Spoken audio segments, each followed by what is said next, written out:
Hi, my 4B detectives. Happy Tuesday. This week, we're going to be talking about two holidays. They're spring holidays that celebrate, something new happening, sort of a freedom. And those two holidays are Passover, which is a Jewish holiday, and Easter, which is a Christian holiday. Tomorrow is the start of Passover. It starts at sundown and it will last for about a week. Easter is going to be on Sunday, and it only lasts on that day. These are both two holidays that happen in springtime around the same time as each other every year, and they represent a very strong thing for each of their religions. So tomorrow is Passover, and I'm going to read you a Passover book. It's called Dinosaur on Passover. I'm going to read that to you, but first, let me explain what is Passover. In first grade, we talk about a lot of holidays, especially back in the winter when we spent every single day talking about a country, a holiday, and how they're celebrated around the world. Well, Passover is celebrated by Jewish people around the world. It starts at sundown, and they create a feast called a Seder.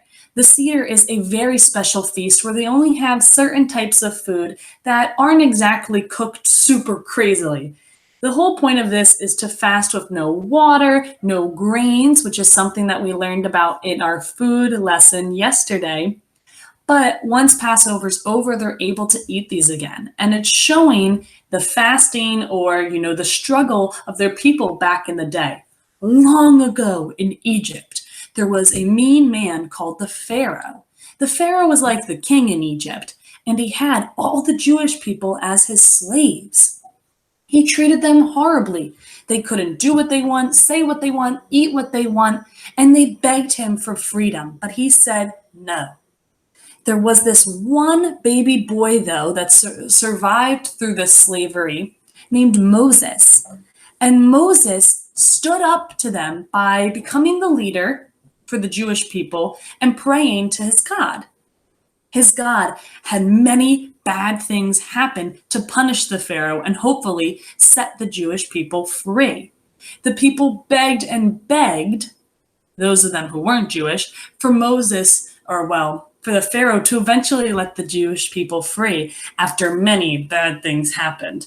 So there was a plague, which means many people got sick. The water turned into blood. Bugs came from everywhere. There were frogs. There was no food. There was sickness. All of these horrible things happened to the point that the Egyptians were going cuckoo. They were going crazy, saying, "Please, Pharaoh, we don't need these slaves. Please let them go free so that this can stop happening to us." And eventually, the Pharaoh let them free, and the Jewish people escaped with Moses and were able to move on and become free people. They were able to celebrate through their special feasts and their meals, and eventually were able to move away and find a safe place for them. And every year they celebrate that freedom, even to this day. Now, although I'm not a Jewish person, I totally understand the drive to survive and live and go against people who tell you, no, you can't do something. So I think that the story of Passover is a really strong one. And I have videos to put in if you're interested in hearing more about Passover, told from people who have a better understanding of the holiday, like people who are practicing Judaism.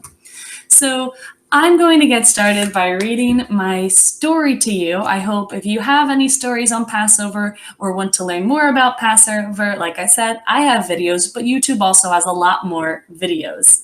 But let's get started. Here we have a story about Passover, Dinosaur on Passover. And hopefully this is a fun way to learn more about the Jewish holiday. Dinosaur on Passover. So here is the meal, the Seder. You can see that there's not many food options, but that's kind of a shout out to the people in the past who didn't have much food.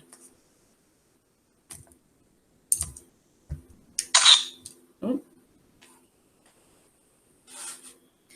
There's a dino knocking on my door.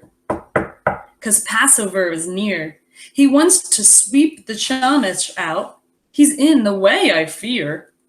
So Shemitz is bread, cookies, and other foods that aren't eaten on Passover. So he wants to take out all the foods that you're not allowed to eat on Passover in order to celebrate the true part of the holiday, which goes back to all of the struggling of the people in the past. He grates a hunk of horseradish, cries buckets full of tears when I tell him how the Hebrews slaved for Pharaoh all those years. So he's telling the story of Passover, kind of what I told you, and the dinosaur's upset. As he's making the meal, the Seder, he's upset to hear just how much those people struggled while being slaves. We want to start the Seder, but Dino can't be found. He's in the pantry juggling matzah boxes all around. So matzah is a flat type of bread that hasn't risen to be that soft, fluffy type of bread we eat. Matzah is called unleavened bread. And for Passover, people make it or they eat it. And it's to show that they weren't able to even grow their bread correctly because they had to run out of Egypt when they were getting kicked out by the Pharaoh. He helps me sing the questions he knows that there are 4. Tonight, why is there matzah and bitter herbs we call maror? So they're all reading, and he's asking all these questions to the little boy. Why do we dip our veggies twice, and why do we recline, which means sit back? And Dino also wants to know when he can drink his wine. Oh, so they have wine to celebrate as well. When Dino hears how Moses begged to let my people go, his people meaning the Jewish people, he stomps his feet like Pharaoh, yelling, no, no, no, no, no. So now he's role-playing the history where Moses, the one leader of the Jewish people, said to the Pharaoh, please let my people go. Eventually the Pharaoh said, no, no, no, and that's what the dinosaur wants to show. But you can see that the dinosaur is making a huge mess. They can't celebrate properly. We tell how Pharaoh suffered. God was angry as can be, sending hail and darkness, frogs and bugs, till Pharaoh said, go free. So here you can see is the bugs, the frogs, which were different bad things that I had mentioned God had happened to the Egyptian people so that eventually they would get frustrated and Pharaoh would say, fine, go. But he's getting covered in it. Dino munches on the matzah, dips his pinky in his cup, lets drops of wine fall everywhere and tries to wipe them up. So he is making a huge mess. He's eating that unleavened bread. He's drinking some of his wine, and he's even cleaning up the wine here that he messed up. Now, I don't celebrate the holiday, so I'm not sure. If any of you do celebrate the holiday and want to let us know, I'm wondering what the pinky in the wine is all about. It's nice when holidays like this have special traditions. I hope they're looking for something. He searches for the affix command. The books fly left and right. I have to help him find it so it doesn't take all night. Ooh, the affix come in. He runs to open the door to see Elijah there. But when the neighbor's dog runs in, it gives us quite a stare. Oh, they're getting tuckered out. Before the Seder's over, Dino's curled up in a heap. We'll have to end without him, because he's fallen fast asleep. Now, I don't know about you, but I think someone else fell asleep too. The end. So, this is fun. I love at the end of a story, especially if it's fiction, sometimes they have a little nonfiction text feature to go at the end and teach you something. This says the spring festival of Passover celebrates the story of the Exodus, which means the exit, of the Jewish slaves from Egypt. To prepare for the holiday, families clean their homes, to remove all the chametz, which was the bread and other foods that aren't allowed to be eaten during the holiday. The holiday begins with the Seder, which was the feast, during which the story of Passover is recited and symbolic foods are eaten, which was the big tray of food that the dinosaur was helped making. This one right here. And see, as he's making it, the boy is reciting the story of Passover.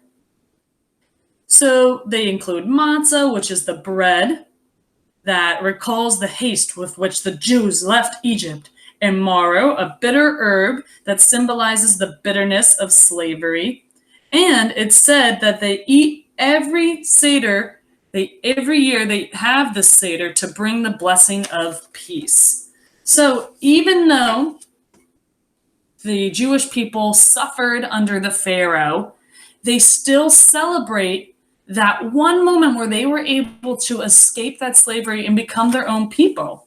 And this kind of reminded me of how do dinosaurs be friends, or how do dinosaurs celebrate, or how do dinosaurs go to bed. This kind of reminded me by having this, clumsy dinosaur come join this family on Passover. I really hope you enjoyed this read aloud. If you are celebrating Passover, I hope it is a good meal that you're celebrating, a good Seder, and that you have a wonderful week of celebration. If you don't celebrate Passover, I hope you learned a little bit about the holiday. I know I sure did by reading this book. And on Wednesday, Thursday, we are going to be celebrating Easter and reading more about that holiday. Well, that's all from me. Have a good Tuesday. Bye, 4B detectives.